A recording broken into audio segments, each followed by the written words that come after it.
From deep in the heart of Central Texas, it's the Best of the Outdoors podcast with Dustin, Vaughn, Warncke. Brought to you by Grim Reaper Broadheads. Watch 'em drop. Gold Tip, the toughest arrow you'll ever shoot. Gilly Monster Outdoors and Vapor Trail Outdoors. World-class hunting and fishing products. Striper Express with Bill and Chris Carey on Lake Texoma. Vineyard Max Deer Products and Warncke Enterprises, your full stack digital and media production marketing agency with a specialty in the outdoors. Chad, welcome to our show today, and thank you so much for being here. Why don't you tell us a little bit about yourself now that we sit here in front of the Hunt Fish Podcast Summit, and I have the chance to meet you. I've heard so many good things about you. Sure, it's a pleasure to be here and have the chance. I'll try to give you a short version. Yeah, kind of your elevator pitch, if you will, about what you do in the outdoors, and also kind of for the other show that I do, what you do to inspire others, and like something about your journey and what you've learned from it. Well, the quick version of just how I got injured diving into a pool in 1986. Dove in, hit the bottom, broke my neck. That's the uninteresting version of it. Still certainly a tragedy, and certainly a traumatic experience for you, I assume, right? Definitely. Yeah. And I was 17 though, and all I knew, I was a big outdoorsman before him, as much as I could be in my youth. Mm-hmm. So I knew I wasn't going to give that up. Right. Somehow, some way, that was my biggest goal, was to get back outdoors, and we did right away. As soon as I got out of rehab, mm-hmm. I talked my parents into letting me postpone my senior year of mm-hmm. high school, because I got home like on Halloween. So, and my mom was a teacher, so she kind of knew. She was like, yeah, it's no problem. We'll take that off. So we got right back into the outdoors, and we failed so much miserably that first fall, but mm-hmm. but like how so? I mean, what ways do you think? Because I always say that failure is a event, not a problem. Or not a person, which is a Zig Ziglar quote. So when you break your neck as a quad, and to this day, I still don't have any grip in my hands. My, I have such limited ability, upper arm. I didn't know how I was going to pull the trigger, right, or hold a gun. So it was like a weak, like your hand just wasn't right. Could not. So they sent me home with this stupid little device that you were supposed to write with, like a ballpoint pen. Mm-hmm. And I was looking at that. I was like, hey, I think I can pull the trigger with that. Right. So, but I like could. Kind of an assist. I could, guess, but it wasn't any good, because it was, the metal part was in between my finger and the trigger, and I couldn't feel it. And it was just difficult. I had to hunt out of my dad's truck. Very difficult to shoot out of the window with my limited ability. I missed a deer. It was like one of the lowest points of my life. And sure. But it would keep me up at night thinking about, okay, what do I need to do?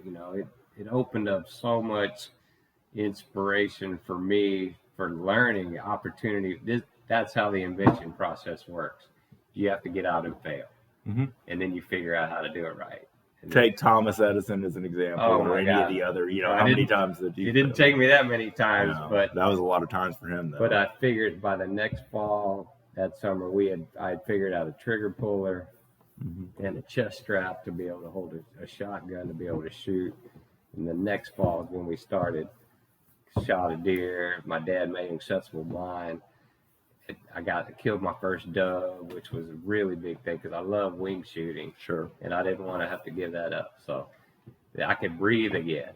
So mm-hmm. that just set me on the path of, okay, we're going to go and there's possibility here. Yeah. Okay. All you have to do is kill that one bird mm-hmm. or that one deer, and then you're there. As a sportsman, you kind of get hooked at that point on something that's, healthy Definitely. And, conservation minded and everything else,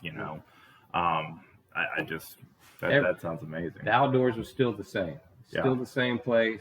I had changed a little bit, but once I was out there, that's how I learned it's the best therapy in the world. But like you adapted, you had a reapproach to being in a wheelchair and being in the outdoors. Definitely. And you probably looked at it, I assume, a little bit different too, right? Yeah, just a little bit of how are we going to get to where we need to go. More problem solving. I had good friends. I was lucky. I had good friends, good family, and where we needed to go, we figured out how to get there. Good critical thinking skills at the same time too, to be resourceful, I assume, right? Yes. In a situation like that. Yeah. That's inspiring. I learned the internet was just a baby, and there was what year was this roughly? I'm just 1986. Oh, it's like timelines. Okay, cool. Okay. So there was no information about adaptive equipment. Sure, it didn't really exist back then. So I had to invent it all, and then the internet started coming along, and I found a few other people that were kind of doing it. So I built a site that kind of pooled that information because I wanted to help reach other people and show them too. I remember those days of the internet too. That was when you go on a forum somewhere like a Sportsman's Forum or whatever, and it said 56K killer. You remember those days? Like all we had was dial up and 56K was the newer thing, and like a lot of us hadn't really adapted to DSL. I just think that technology has come so far. Now we got carbon TV and everything's streaming and dial up, and I just had to copy HTML code to build my site. I was just copying off other sites and pasting or writing my own. It was a pain in the what. Most everybody on this show knows that's how I got started in 1997 was coding my own on GeoCities. I tell that story often. Anyway, go ahead. But yeah, I definitely understand the process because I was building websites back then too, but just it was a different world back then. So fast forward, that got me into my rehab that I went to. They would call me in because people were getting injured and asking them about outdoor stuff, and I was the only one they knew. So they were like, "Can you come see these people?" And I was like, "Yeah, sure, I'll come." So while you're building the website, doing all this stuff, you're going kind of doing a little bit of local outreach there, right? I would go in all the time. Then I bring all my equipment there and give presentations to the staff and the patients and stuff. And I still do that. I was there a couple weeks ago visiting people. This has been 30 years. And so some of the people I saw, they don't have a place to get out and go try this. So we started our own group hunt where I host people. I bring them in, and every fall we still do it. We still do a disabled group teal hunt in September, and friends of mine, and we do group stuff. And whenever we find people that need the equipment, we'll get it for them. Let them come try it. I give people the tools now. Kick them out of the nest. Right. Let them go. Let them go figure some things out.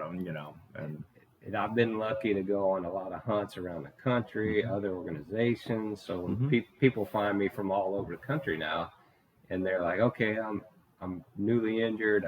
I want to hunt. I don't know what to do. I don't know where to go."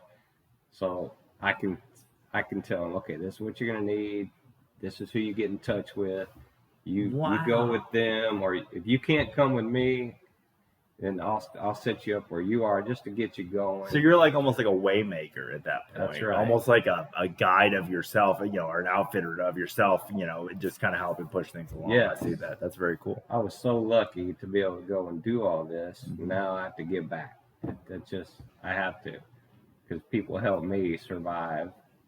And now I'm the guide. I'm the expert in the adaptive equipment, and there's some amazing stuff out there. And tell me more about that, and tell me more about what exciting you've been working on, what's new with you, and that kind of stuff. Now that you told me a little bit about how all this came about. The simplest things are something to pull the trigger with, and there's for quads like me, I'm very lucky. I'm C7, which there's 7 vertebrae in your neck, and the 7th one is the lowest. So it means you have more muscle, more triceps, more ability.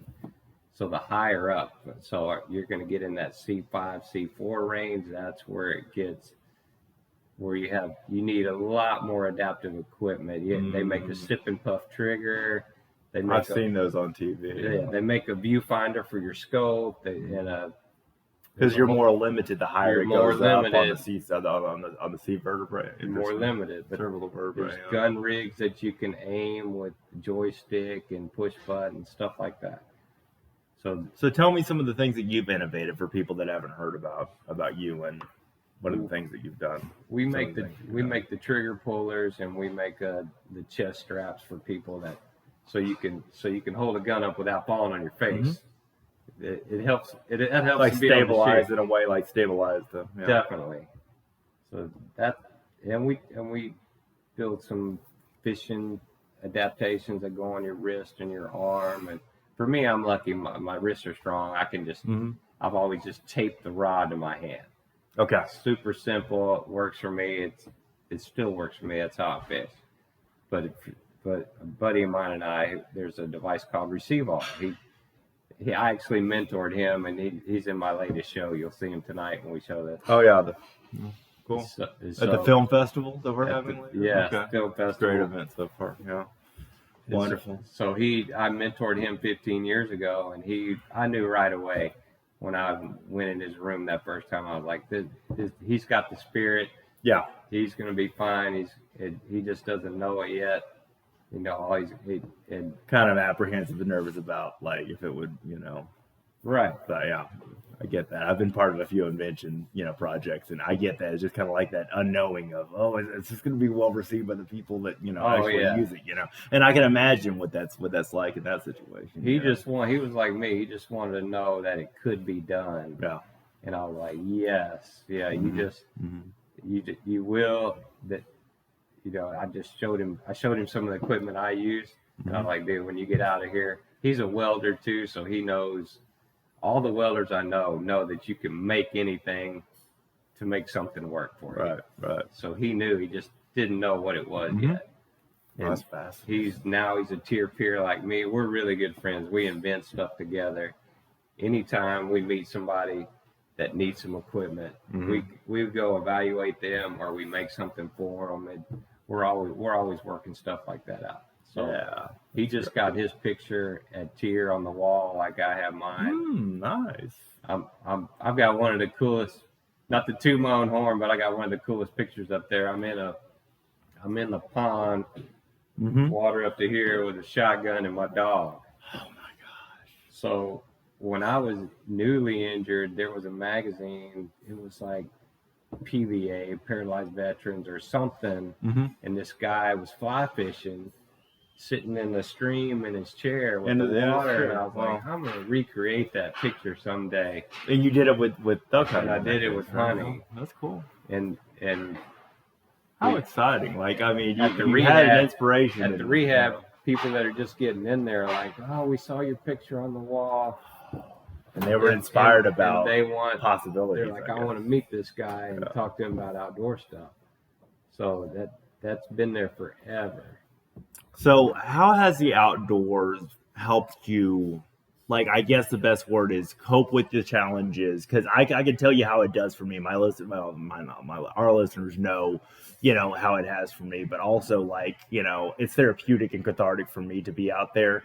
Last night throwing a bass rod, in the middle of the night, just being peaceful by myself and that kind of stuff. Like, that has been therapeutic with some of the things that I've been through in the recent, I guess, the last 3 years. And it was just like something, like a peace came over me. I just tell me a little bit about how you feel about that. Well, for me, it's that one thing. I could give up everything else. Yeah. But I needed the outdoors, hunting and fishing. And as long as I could do that, I knew I'd be okay. Yeah.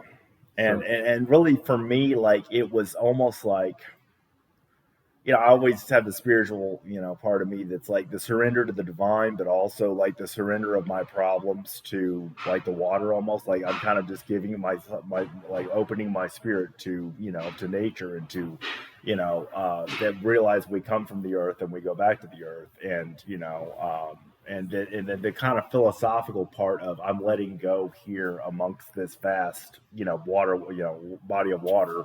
And, like, for me, that's how it's therapeutic, because it's kind of like a spiritual cleansing almost, It's nature and God. Yeah, it is. I don't know. I don't understand how you could be connected to nature and not be more connected to God, because I don't either. He built that. Nature is a perfect system. It is. It seems imperfect because we've muddled it up a lot, but it's still a perfect system. No, that's great. So tell me in that way how the outdoors has been therapeutic for you and cathartic for you, aside from what you just said. I'm just kind of wanted to dive a little bit deeper into like how it's helped you overcome, and also innovate so you can help others. See, that's the most fascinating thing about what I know about you and your story and the video work and everything, the film work that you've done, is that like you're a waymaker. Like I said earlier, I really feel like you're a waymaker in the way that you find possibilities where other people haven't, and just find possibilities that help and empower other people, if that makes sense. Well, that's hope. That because when I was injured, you just want hope, and it's a great. I found it out there. You found it out in the wild. Yes, just in nature, the success out there to be able to. I could be the same person out there as I was before. I mean, it doesn't care that I'm in a chair. Nature doesn't. The game is still the same.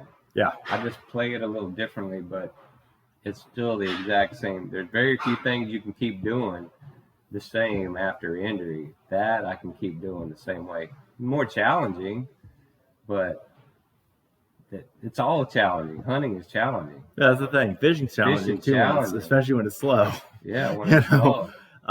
But and a lot of the folks that listen to both of my shows will know that I have in the past, for the past, I guess, 10 or 12 years, volunteered as part of, in the leadership part too, of Crosswater Outfitters, which is a fishing ministry on Fort Hood / Fort Cavasso. I think I mentioned something about this last night at dinner or this morning at breakfast, but basically it is, about helping soldiers exiting the military and what they used to call the Warriors in Transition Brigade, but now they also call the Soldiers Recovery Unit. And so there's not a lot of it's a lot of emotional, like PTSD injuries and that kind of stuff. There are some physical element injuries, and you can take a hardened veteran soldier and put him in the outdoors and put him out on the water on a boat where it's just him. He's isolated from everything else with just his captain, somebody that loves on him. They pray before every boat departs the dock. We pray. And the whole idea being that it's a Christian fishing ministry and a ministry of faith is that we come out of it going, at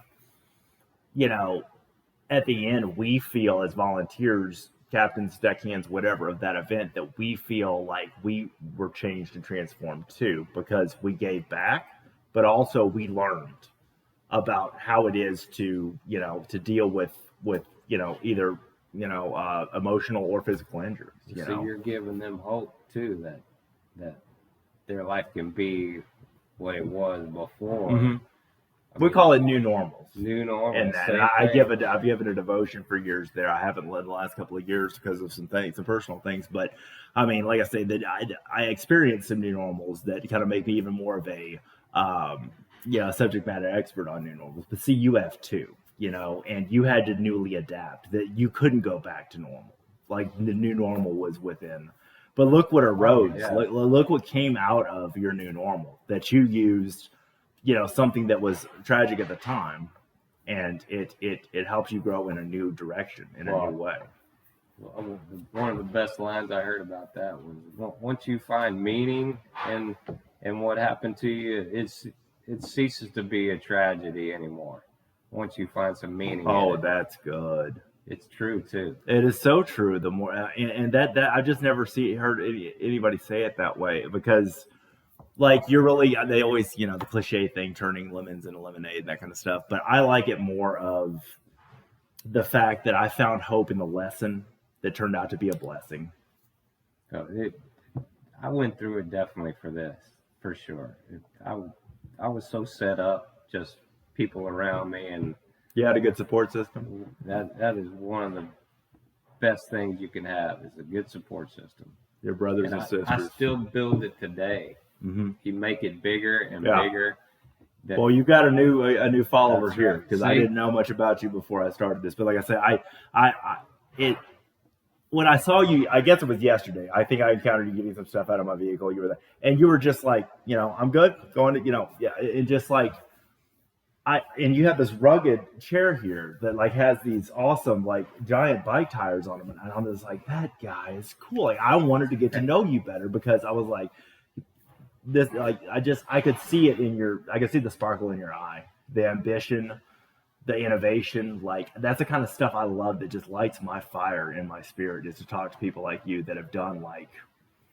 Well, once you start helping people, I mean, that's one of the reasons you're here, is to help others. Tell me more about that, and because I want to take that a step further. That statement. Where's the meaning, as far as not just in what happens to you, but in life in general, our physical existence? I think that fills your soul up. Giving back. When I was injured, I tell people, because I missed that years from teenage to 30 or 35 or whatever, when you're supposed to be an independent person in this world, doing whatever you want as an able-bodied person, that's gone. So you don't consider those as like lost years, or do you consider those as lost years? For a long time, it was like there's a hole in my soul that I missed that. Mm-hmm. But I fill it up with giving back and helping people. That fills it up. So it was there, and travel too.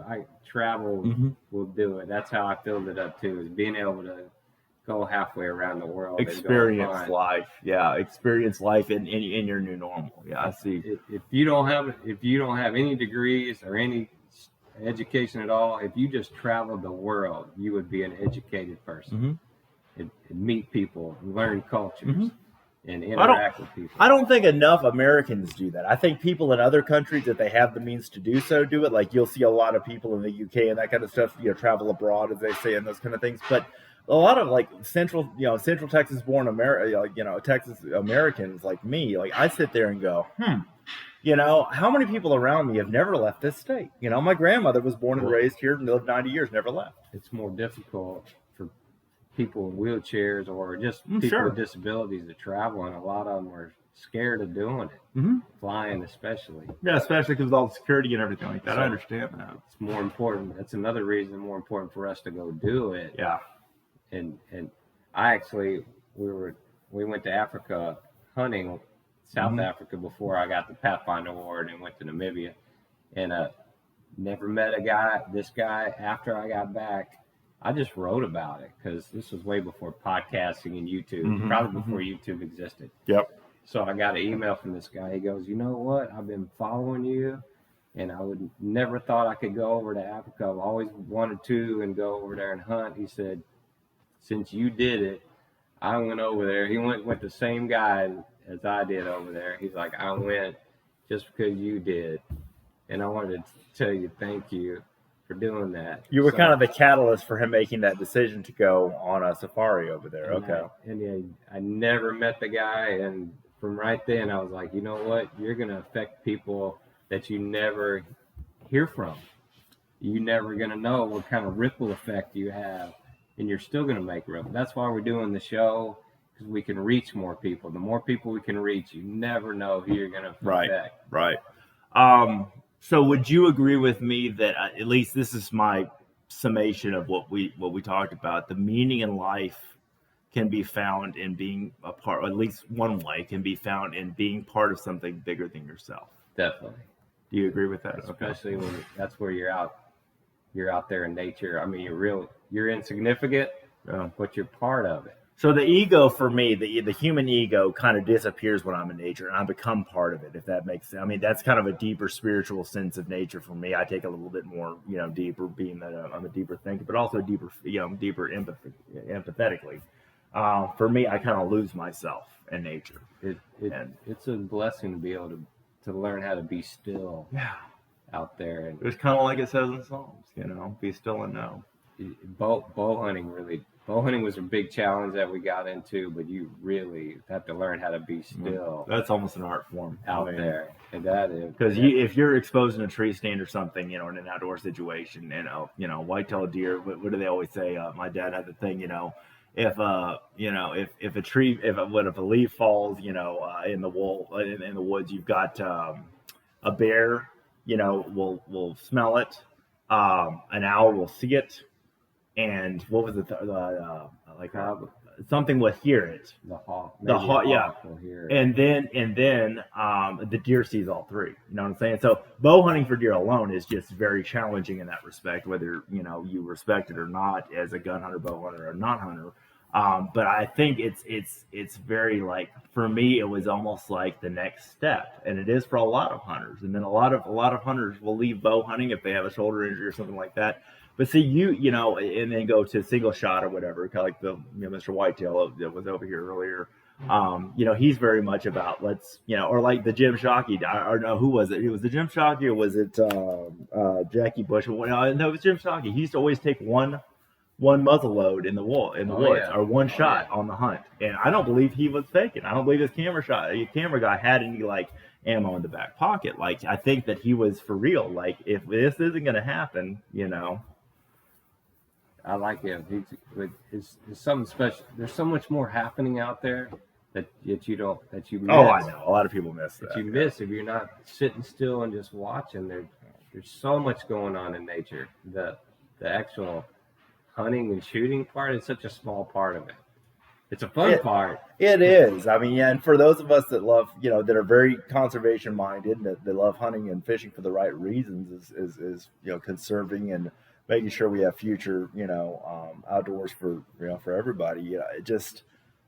The thing is, it's kind of like, it's a people problem when we have issues with people who form the wrong opinions about hunters and that kind of stuff. And see, somebody like you, I mean, who could make an argument with somebody that comes and makes it easier for people to enjoy recreation, who are what's the word for it now, as far as like being a quad, like, is that you can't say disabled anymore, I don't think. Right. Like, what's differently abled? I want to know what the right, like.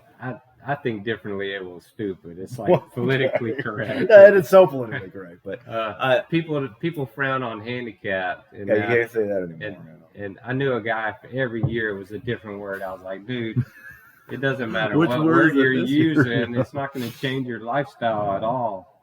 I mean, I still say disabled sometimes, but able out.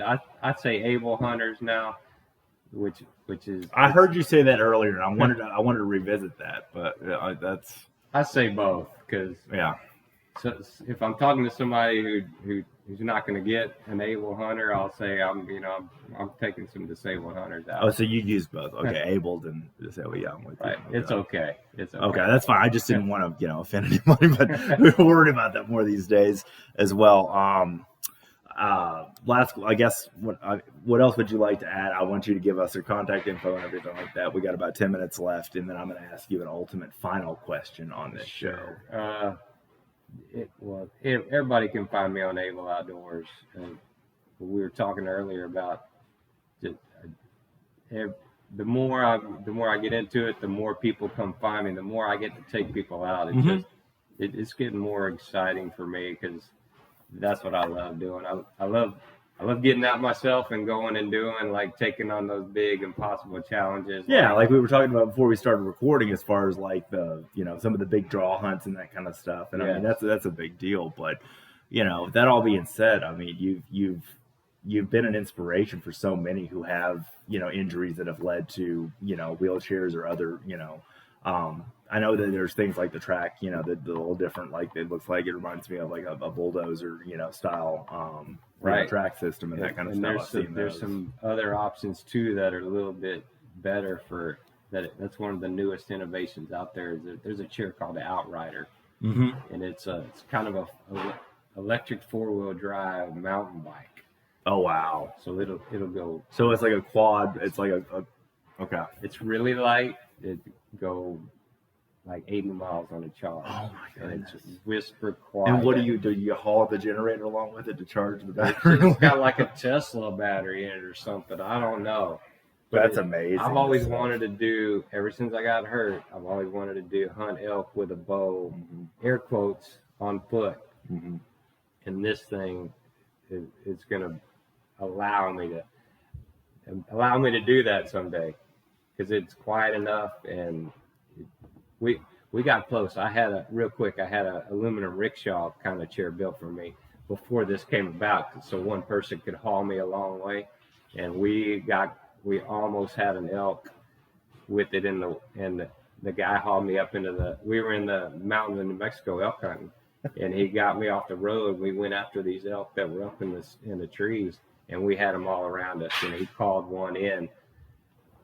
I was sitting there with the safety off ready, I could have gotten him. It was just a smaller bull, but we were like, man, it was so exciting. It was just the thrill of it. Like that's why we hunt. It could happen like that with a bow. And he's like, you're right. We could have got him with a bow.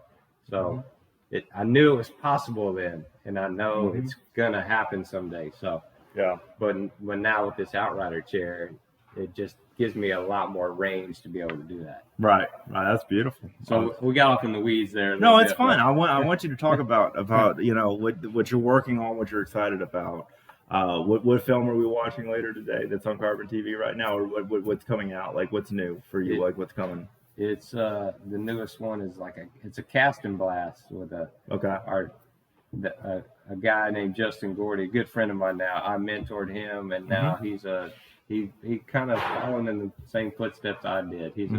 He's a peer mentor, and he's an inventor, and we help together. We help other people get out. He won a couple of awards, like same as I did. So we went dove hunting, and then we went to the coast fishing, so we could. So cast and blast, kind of like an outdoors. Wing shooting as a quad is the most difficult thing to do. So I love it. It was definitely my first love before I got injured, and after. It's so challenging to do. So I tell people all the time, I was like, if you can wing shoot, you can do anything else. Yeah. That's kind of the litmus test of whether or not you can, that's great. There's some amazing equipment that we've built and we've come across. One of them's called a zero gravity rig that helps people with way limited ability with their arms to be able to wing shoot. So a lot of exciting stuff that we can get people out with. I love it. I love the invention process. Sometimes it takes a year for someone has to stick it out. You just have to get the ball rolling and get there. Oh, I love this, man. What a great guest you've been. Thank you. And last question, how can I add value to your life? Oh my God. Well, just what we're doing now, you're helping me get the word out. You're probably going to know somebody who's going to be like, I want to do this. I don't know how. Yeah. And you're going to get in touch with me and say, okay, what do I need? So, and we'll work together. Yeah, absolutely. Because you're good. This show's going to air on both of my podcasts. And because you have such an inspirational story and, the outdoors element of it made me that's, I think, one reason why Derek, who organized this event, put us together at first, because he said, you're going to love this guy. You're going to love this guy. He's going to be a great guest, because what a story. And I mean, my goodness, you've inspired me and just perked me up even more today. So thank you. Thank you. Our paths crossing. I know that's no coincidence. That's what I'm thinking. Coincidence. Because I like to try to find people that are doing things that are just awesome and interview them, but also help promote them, in what I do, for volunteer marketing and that kind of stuff, or marketing in the volunteer roles that I do. And so I work with Near Death NDE Radio, and a lot of people that listen to both shows know that. And then I also, I told you about the bereavement camp I've worked with in the past, Camp Agape, which is a bereavement camp for kids, outdoor equine therapy, that kind of stuff. And then the soldiers thing I told you about, with Crosswater Outfitters. But and all my listeners that have heard this before know that I'm involved with those. They're on my website, that kind of stuff. But I mean, to meet somebody within the circle of overcoming challenges, but also innovating things to make people be more able in the outdoors, I mean, it's just been a complete I'm glad you were my first guest. Like this sets the course of the rest of my day of happiness. So I just want you to know that.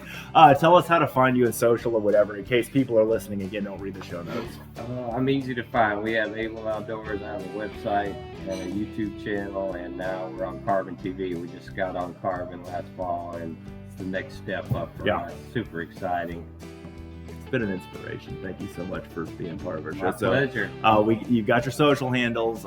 Any other way you have besides Carbon? Tell me about where the channel. Like, is it a film? Is it in the film section or the TV show section? It's in the. I think it's TV show. Okay, what the TV show's called? Able Outdoors. Able Outdoors. That's what I thought. Search Able Outdoors, you'll find it. Okay. Now I've seen you on there before. I just wanted to make sure I had the thing right. We just came out with season 2. That's the one I was talking about. So, we have turkey hunt in the pan that we're gonna produce next, and also I did a South Texas deer hunt, and we get to tell other people's stories, which I love. Yeah. Just now it's the 7th, 8th episode, and I'm gonna actually get to star in my own show. Be in front of the camera. That's right. Well, I'm there. I'm just. Yeah, I know. I'm in the background. Exactly. I'm just voiceover. Yeah, you're the mic guy. Yeah, I'm with you. And what a beautiful scenery to do this out here. We've got the lake and we got fishing, and my heart was gonna throb last night if I, cast in the middle of the night and like hooked into like a 5-pound bucket mouth, a big old largemouth bass. And just to get that hook again in me, as a fisherman. There might be some in the big lake over there. I know. Well, that's a good point. It's got to warm up a little bit. It is. I just love it out here. I was gonna text my dad. I said it's not a pond. It's like a private lake. Like, I mean, this isn't just like a stock tank. There's no cows. It's a beautiful lodge we're at. So, anyway, thank you again. Anytime. Just want everybody to check you out, and I just really appreciate you you being on the show, and you've been a great interview. So I hope I was a good interviewer. You were. Okay, all right. You got to keep going, or you won't keep going. That's right. You got to keep going. So I appreciate all the experience that you shared with us. So both about the outdoors and your journey through life. So thanks again. Thank you.